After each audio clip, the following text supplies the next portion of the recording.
ঢাকার ভাঙাড়ি ব্যবসায়ীকে হত্যার প্রতিবাদে দেশে বিভিন্ন স্থানে বিক্ষোভ মিছিল করা হয়েছে। এই সরকার কি আমরা খাল কাটার জন্য আনছি, নদী কাটার জন্য আনছি? এখন যে আলটিমেটাম দিব, এর মধ্যে যদি এই কাজ উদ্ধার না হয় তোমাদেরকে পদত্যাগ করতে হবে। আজকে তো তার সূচনা, একটা ইট মারতে পারে। আমি আপনাদের অনুরোধ করছি, কেউ ভয় পাবেন না, হিরোরা ভয় পায়। পাকিস্তানিদের দেখে আমরা ভয় পাই নাই, তাই এই সমস্ত দুষ্কৃতিকারী দালাল ঘুষখোরদের দেখে আমরা ভয় পেতে পারি না। ৫ মাসে ১৫০ জন মানুষকে পৃথিবী থেকে আপনারা সরিয়ে দিয়েছেন। আমি রাজপথে থেকেছি, কিন্তু আমি রাজপথে থেকে আমাকে এখন বলতে হচ্ছে যে এই সরকারটা একটা ব্যর্থ সরকার। কাপড় দিয়ে পিটিয়ে হত্যা করে তার উপর আবার নৃত্য করা হয়েছে। এগুলো আমরা আওয়ামী লীগের আমলেও এত নৃশংস।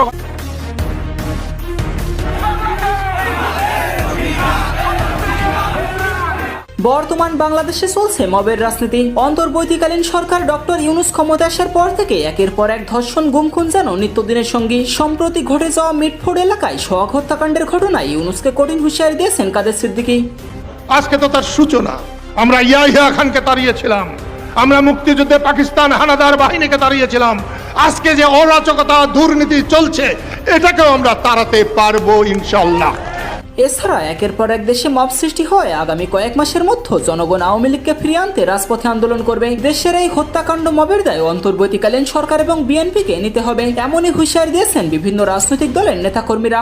এই সুশীল এনজিওবাদী সরকার থাকা অবস্থায় বাংলাদেশ কিভাবে প্রস্তর যুগে ফিরে গেল, এই প্রস্তর যুগে যাতে ফিরে যেতে না পারে, এই জন্য গত একটা বছর আপনারা কি ছিঁড়েছেন, এই ছেঁড়া জিনিসটার নাম বলে আপনি সেইটা পারেন নাই। আপনি মামলা দায়ের করতে পারেন নাই। আমরা ভিডিওকে সামনে আনার আগ পর্যন্ত আপনি গ্রেফতারও করতে পারেন নাই। আপনি আবার সরকারের তরফ থেকে বলছেন কি যে প্রস্তর যুগে, এই প্রস্তর যুগটা আপনারা করছেন যাতে এখানে পলিটিক্যাল সিচুয়েশন তৈরি হয় এবং এদেশে একটা আধা কাঁচরা, আধা সুশীল এনজিওবাদী সরকার টিকে থাকে। আর এই এনজিওবাদী সরকার টিকিয়ে রাখার একমাত্র বড় কারণ হতে পারে মানুষ আগামী 1 বছর পরে এই অবস্থা দেখে আওয়ামী লীগকে ফিরিয়ে আনার জন্য গণ আন্দোলন করবে।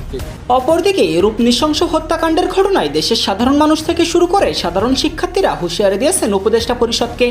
এই সরকার আমরা চাই না, এই সরকারে আমরা এই সরকার এর কাম দেশ চালানো না, যে দেশ চালাইতে পারবো না, এই গতিতে থাকার কোনো অধিকার নাই।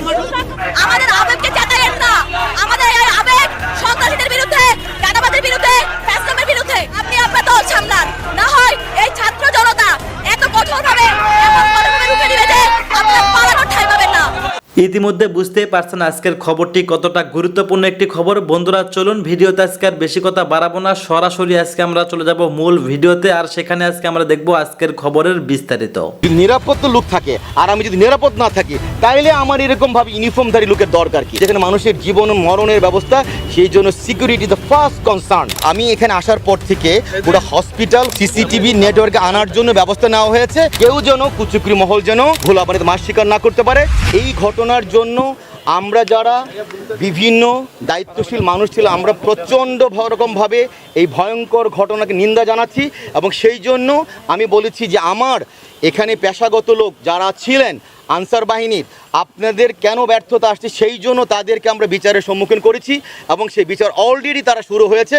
এবং আপনারা হয়তো আরও জানবেন যে এইটা কেন কিভাবে। এবং আমরা কিন্তু আমি এইটা জানার সাথে সাথে আমি আমাদের ঊর্ধ্বতন যারা ছিলেন পুলিশ এবং আমাদের এখানে আর্মির ক্যাম্প যিনি, ওনার সাথে কথা বলেছি। এবং তার পরবর্তীতে র্যাব, এর পরবর্তীতে আমাদের এখানে ট্রাফিক কথা বলেছি। এবং আজকে আমরা সবাই এখানে বসছি, আমরা 11টার থেকে এখন পর্যন্ত মিটিং করেছি এবং ওনাদের সরজনে নিয়ে এসেছি এটাকে আরও কত ব্যাকআপ করা যায়। তবে আমার আপনার সাথে যে কথা বলতে হয়, জুলাই আগস্টের পরবর্তীতে আনসার এর আগে আমরা যেরকম দেখেছিলাম, তাদের পেশাগত দক্ষতা এবং তাদের এই নীরবতা আমাকে, যেটা আপনাদেরকে শঙ্কিত করেছে, আমাকেও করেছে। এবং আপনারা হয়তো জেনে থাকবেন জুলাই আগস্টের পরবর্তীতে আনসারের যে কাঙ্ক্ষিত ভূমিকা যে প্রতিষ্ঠান পাবে সে পাচ্ছে না। সেই জন্য আনসারের এখানে আমাদের অধিনায়ক আসছেন, উনি ব্যাটেন, ওনাকে বলা হয়েছে যে উনি বলছেন স্যার আমি পুঙ্খানুপুঙ্খভাবে দেখব যে এটা কেন কার গাফিলতিতে হয়েছে। আমি আপনাকে রিকোয়েস্ট করব, ওনার কাছে আমি এই ব্যাপারটা আজ থেকে প্রায় 6 মাস আগে বলেছি, যদি আনসারে যদি থাকে, যদি নিরাপদ লোক থাকে আর আমি যদি নিরাপদ না থাকি, তাইলে আমার এরকমভাবে ইউনিফর্মধারী লোকের দরকার কি? এগুলো পুরো সিসিটিভি নেটওয়ার্কের মধ্যে আমাদের গত বছর আমি এখানে আসার পর থেকে পুরো হসপিটাল সিসিটিভি নেটওয়ার্কে আনার জন্য ব্যবস্থা নেওয়া হয়েছে। আপনারা তো জেনে থাকবেন জেনে থাকবেন সিসিটিভি নেটওয়ার্ক আমি আসার আগে আর পরে অনেকাংশে বৃদ্ধি পেয়েছে, বুঝতে পেরেছেন। তবে আমি যে কথা বলতে চাচ্ছি, এই নিরাপত্তার ব্যাপারটা কিন্তু আমাদের সমষ্টিগত ব্যাপার, আমি কিন্তু এখানে পরিচালক, বাট নিরাপত্তার জন্য আমাকে চাইতে হয় কার কাছে? পুলিশ বিভাগ, স্বরাষ্ট্র মন্ত্রণালয়। তাদেরকে আমি আসার যেদিন আমি জয়েন করেছি তাদেরকে আমি নিজের সাথে কয়েকবার আমরা মিটিং করেছি এবং আমি অফিসিয়ালি তাদেরকে জানিয়েছি আমাদের এরকম একটা ঘটনা কোনোভাবেই কাম্য ছিল না। বাট আমি যেটা বলবো যে এই ঘটনা যদি হচ্ছে বা হয়ে যাচ্ছে, এখন আমি আপনার জানতে চাচ্ছি আমরা আর ভবিষ্যতে এরকম কোনো ঘটনা দেখতে চাই না। ধন্যবাদ আপনাদের। এখানে কিন্তু র্যাব, পুলিশ তারা নিয়মিত টহল দিত, বাট আপনারা হয়তো অবশ্যই জানেন গত বছর জুলাই আগস্টের পরবর্তী পরিস্থিতিতে এখানে আমাদের আইন শৃঙ্খলা নিরাপত্তা দেওয়ার জন্য যারা আছেন তাদের কাছ থেকে আমরা এখন যথাসম্ভব যেন সাপোর্ট পাই, সেই জন্য ওনারা আমাদেরকে আশ্বস্ত করেছেন। এবং আমি এই হসপিটালে জয়েন করার পর থেকেই, অর্থাৎ আমি ডিসেম্বর মাস 2000 জয়েন করেছি, আমি এসেই ফেব্রুয়ারির মাঝামাঝি 2024 আমি এখানে পুলিশ বক্স স্থাপনের জন্য আমরা আমার ঊর্ধ্বতনকে জানিয়েছি। তারপর সেই প্রেক্ষিতে আমাদের কিন্তু এখানে নিয়মিত পুলিশ এবং পাশাপাশি র্যাব টহল দিত। বাট আগস্টের পরবর্তীতে সেটা অনেকাংশে শিথিল হয়, আপনারা এটা সবাই জানেন। সেই জন্য আমি আবার আশঙ্কা করছিলাম, সেই জন্য আমি আবার সেপ্টেম্বর মাস গত বছরে আবার স্থায়ী পুলিশ ক্যাম্পের জন্য আবার লেখার পরে আমাদের মন্ত্রণালয় জননিরাপত্তা অর্থাৎ স্বরাষ্ট্র মন্ত্রণালয়ে চিঠি লিখেছেন পার্মানেন্টলি পুলিশ বক্স স্থাপনের জন্য। সেই জন্য পুলিশ অথরিটি এখানে এসছেন এবং ওনারা এটা এখন কার্যকর করার জন্য আমি বারে বারে বলে আসছিলাম, ওনারা আমাদেরকে কথা দিয়েছেন এটা অতি সত্বর ব্যবস্থা নেবেন। বাট এর মাঝে বলে রাখি তারা কিন্তু এখানে নিয়মিত টহল দিতেন, বাট সেটা যথেষ্ট ছিল না আমার দৃষ্টিতে। সেই জন্য আমরা পার্মানেন্ট একটা পুলিশ বক্স চাচ্ছি। আর আনসার সদস্যদেরকে আরও সক্রিয় হওয়ার জন্য বলেছি, কারণ তাদেরও এরকমভাবে পেশাগত যে দক্ষতা এবং তাদের যে মানবিক এবং তাদের যে মানসিক যে শক্তি, এটা অনেকাংশেই আমরা জুলাই আগস্টের পরে কমতি পেয়েছি। তারই ধারাবাহিকতা আমরা দেখেছি। আনসার থাকা সত্ত্বেও অনেক ক্ষেত্রে তারা তাদের কাঙ্ক্ষিত ভূমিকা আমরা পাইনি। সেই জন্য কোন জায়গায় কেন এটা হয়েছে এবং সেই জন্য আমরা উচ্চতর মহলে সেটার জন্য জানিয়েছি এবং তদন্ত অলরেডি শুরু হয়েছে। কোথাও যদি কারো ব্যর্থতা থেকে থাকে তাকে আইনানুগ ব্যবস্থা নেওয়া হবে।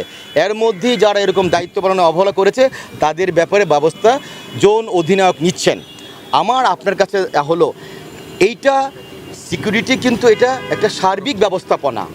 এখানে সর্বস্তরের সিকিউরিটির যে লোকগুলো থাকবেন তাদের সাথে জনসম্প্রীতি যখন থাকবে তখন আমাদের হাতে আরও শক্তিশালী জিনিস থাকে, তখন কুচুকরি মহল কিন্তু শুরু করতে পারে না। এই জন্য আপনাদের জানাতে চাচ্ছি এই জিনিস এরকম না যে গত 9 তারিখের ঘটনার পরে এই জিনিসটা আমরা চিন্তা করছি। আমি আপনাদের বলি, আমি এইখানে জয়েন করার পর থেকেই যেহেতু এটা সেবামূলক প্রতিষ্ঠান এবং শিক্ষা প্রতিষ্ঠান, সেই জন্য যেখানে মানুষের জীবন ও মরণের ব্যবস্থা, সেই জন্য সিকিউরিটি দ্য ফার্স্ট কনসার্ন। সেই জন্যই আমি জয়েন করার 2 মাস পরেই এখানে নিরাপত্তা ব্যবস্থা বাড়ানোর জন্য আমরা চেষ্টা করেছি। এবং আপনি হয়তো অনেকটা জেনে থাকবেন গত বছরের জুন নাগাদ আমার যেটা ছিল অনেকাংশে সেটা আমরা ভালো পেয়েছি, কারণ র্যাব এখানে আমাকে যথেষ্ট হেল্প করেছিল, পুলিশ করেছিল। বাট জুলাই আগস্টের পরবর্তী ওভারঅল সার্বিক পরিস্থিতি যেটা আছে সেটারও ছাপ এখানে পড়েছে। বাট আমাদের ডক্টর, আমাদের নার্সিং, আমাদের স্টাফ এবং আমাদের কলেজ স্টুডেন্টদের আশ্বস্ত করেছি আমরা সবাই তোমাদের সাথে একমত এবং আমরা রোগীদেরকে বলেছি আপনারা নিরাপদে যাবেন। তবে সামাজিক আন্দোলন থাকতে হবে যেন এখানে কেউ কুচুকরি মহল ঘোলাবানিতে মাছ শিকার না করতে পারে। এবং যখন সামাজিক আন্দোলন থাকবে আমরা যারা সরকারিভাবে যারা দায়িত্বপ্রাপ্ত আছে তাদের আমাদের হাত আরও শক্তিশালী হবে। আমি এটা আপনাদের মধ্যে জানাতে চাচ্ছি। উনি বলতে পারবেন আরেকটা বিষয় হচ্ছে এই গেটটাতে আমাদের এতদিন রোস্টার অনুযায়ী ডিউটি ছিল দুপুর 2টা পর্যন্ত। 2টার পরে এই গেটটা ক্লোজ হয়ে যাওয়ার কথা।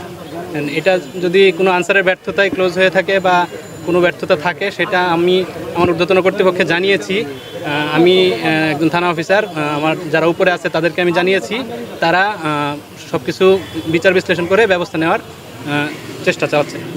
ধন্যবাদ প্রিয় দর্শকবৃন্দ, আমাদের ফুল ভিডিওটি দেখার জন্য আপনাকে জানাই অসংখ্য ধন্যবাদ।